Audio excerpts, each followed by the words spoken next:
remercie ADN.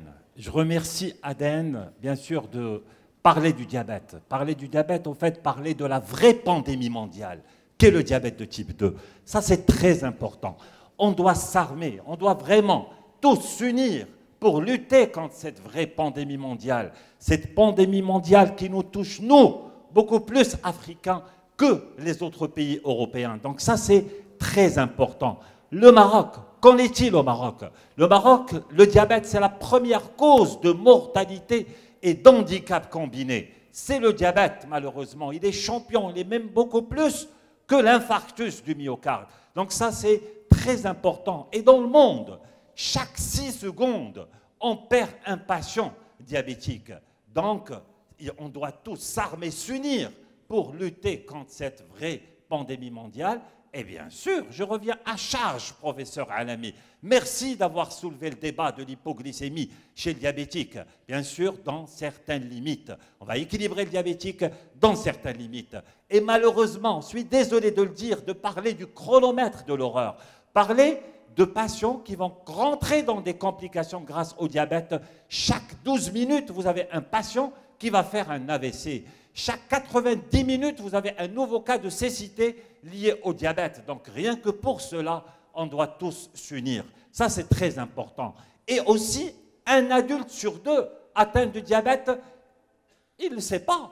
Et ça, c'est très important de pousser le diagnostic, pousser le dépistage pour le diabète de type 2. Alors, ça, vous le connaissez. Je n'ai rien à vous apprendre concernant l'UKPDS.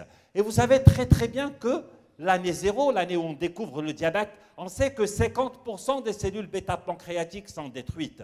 Il nous reste un capital de 50%. Ce 50% qui reste, sa destruction est inéluctable. Il n'y a rien au monde jusqu'au jour d'aujourd'hui capable de bloquer cette destruction. Donc on doit faire avec ce capital qui nous reste pour, bien sûr, suivre nos patients diabétiques de type 2. Toutes les études, vous connaissez tout ça. On l'a déjà fait plusieurs fois à ADN et à MECO, tous les congrès qu'on fait. Vous connaissez tous, même les dernières études, ça c'est les grandes études d'événements, que ce soit l'étude Savor, Examine, TECOS, Leider. Donc toutes les études, c'est à partir de ces études qu'on va publier et sortir des recommandations. Je vous parle des recommandations américaines 2017. Au fait, j'ai titré mon exposé « Quoi de neuf en 2017 ?» J'aurais pu le titrer « Quoi de neuf pour 2018 ?» Je n'ai pas le droit d'en parler. Il faut savoir que, je ne sais pas si nos maîtres français, ils en ont parlé hier, il faut savoir que dans les jours à venir, dans le mois qui vient, on aura les nouvelles recommandations françaises concernant la prise en charge du diabète. Je vais en dire un mot, je n'ai pas le droit, je les ai, je peux vous les donner après. On n'a pas le droit encore de communiquer là-dessus. Mais je vais en dire un mot sur ces recommandations françaises 2018. Les recommandations américaines. Vous savez très très bien que la personnalisation est le mot-clé. Pourquoi? Chaque patient est un patient à part. Un insuffisant rénal au stade 3, au stade 4, on n'a pas le droit de baisser son hémoglobine glycée à 7. Même pas 7, on n'a pas le droit. C'est des patients qui doivent être à 8 d'hémoglobine glycée. Attention, attention, parce que les grandes études d'événements sont passées par là. Les études que j'ai montrées tout à l'heure nous ont démontré. Faites attention aux hypoglycémies chez le diabétique de type 2. C'est pour ça que ça, on ne doit jamais l'oublier. Le curseur qu'on doit déplacer à droite ou à gauche, on ne doit jamais l'oublier. Un patient diabétique jeune qu'on va traiter, qui n'a pas de comorbidité, qui n'a pas de complications, qui a un diabète jeune, là oui, on va être agressif. On va baisser son hémoglobine glycée à 6,5%, mais à condition d'utiliser des médicaments qui ne peuvent pas donner d'hypoglycémie. Donc l'hypoglycémie, vous voyez que c'est un message clé. L'individualisation. L'individualisation est le mot-clé.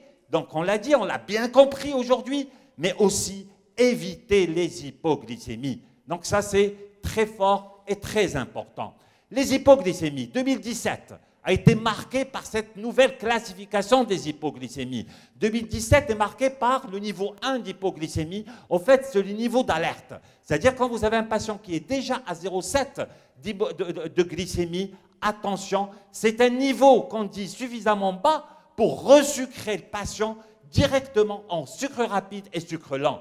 Ce n'est pas parce qu'il est à 0,7 qu'on va se dire non, on ne va pas le resucrer, on va le resucrer comme ce qu'on faisait avant à 0,60.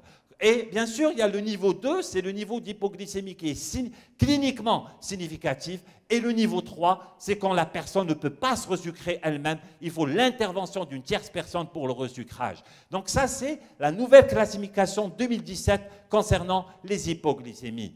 Les recommandations, on le répète depuis tout à l'heure, tout cet après-midi. Le point le plus important, c'est optimiser le poids. Gagner en poids. On ne peut pas gagner des tonnes. On ne peut pas demander à quelqu'un de perdre 20 kilos. C'est impossible. C'est impossible. On va demander aux gens de perdre du poids sans calculer l'essentiel. C'est d'avoir, bien sûr, une perte pondérale, une alimentation saine, une activité physique régulière. Ça, c'est très important. On a toutes les drogues. Vous savez qu'aux États-Unis, on utilise même d'autres molécules qu'on n'utilise pas, des agonistes dopaminergiques. Tout à l'heure, je vais parler des agonistes dopaminergiques. Là, aux États-Unis, on utilise d'autres molécules pour traiter le diabète de type 2. Mais bien sûr, le chef de file, c'est la metformine.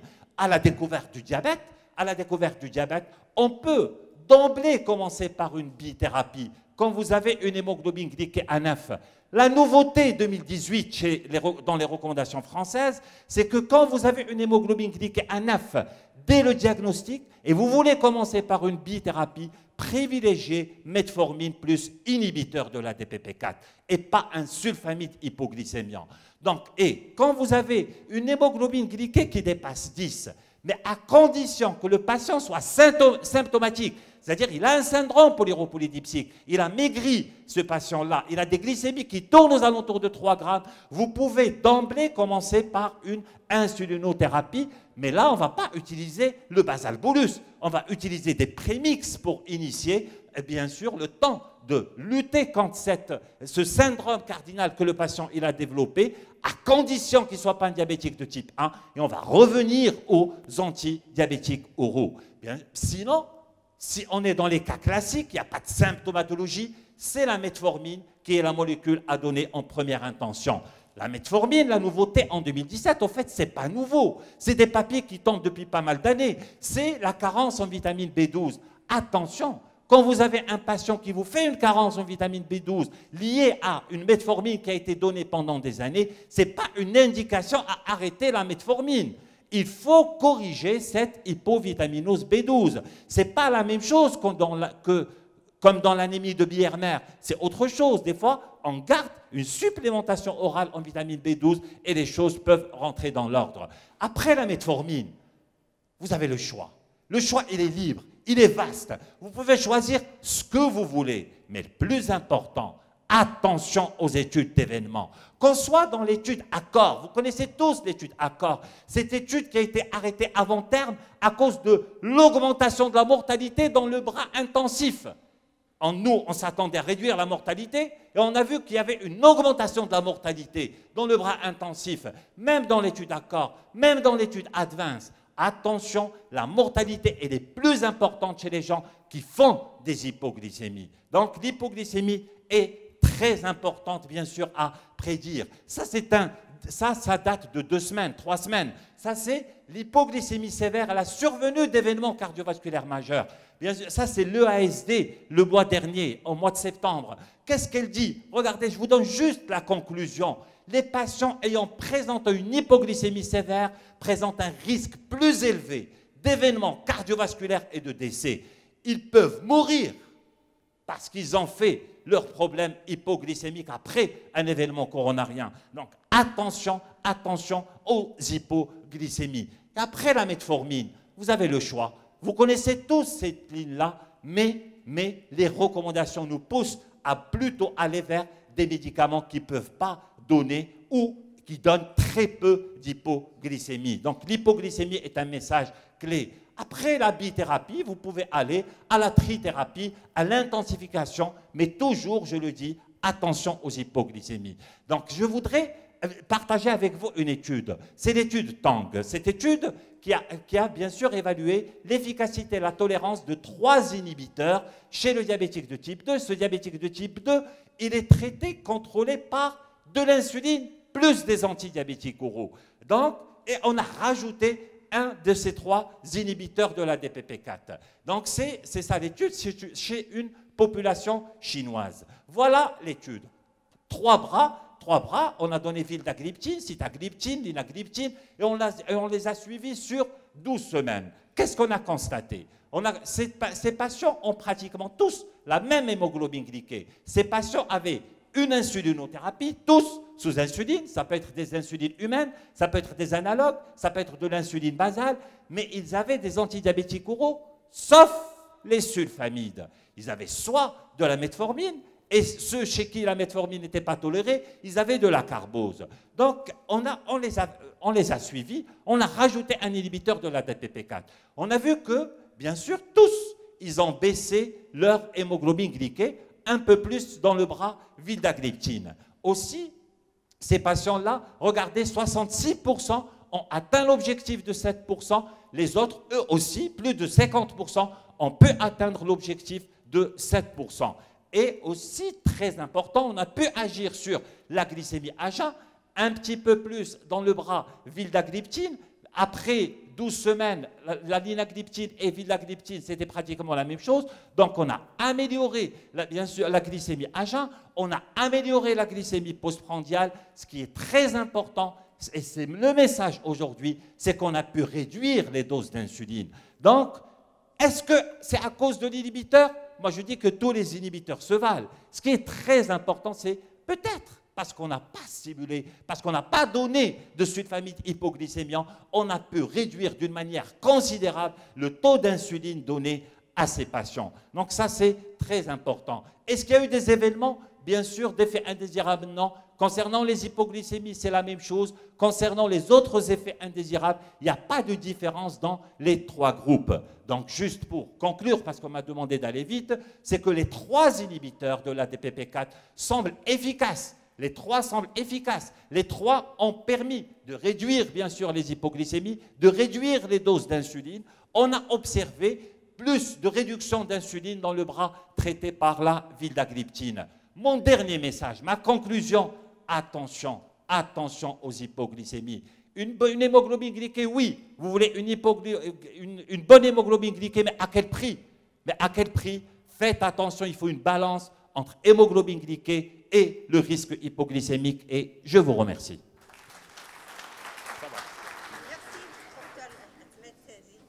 J'ai gagné le temps.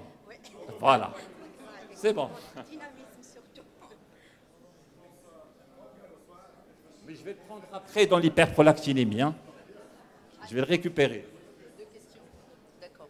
Alors, merci Sitazi pour cet exposé qui est toujours très très intéressant et très dynamique et très ciblé. Alors, nous avons 2 questions.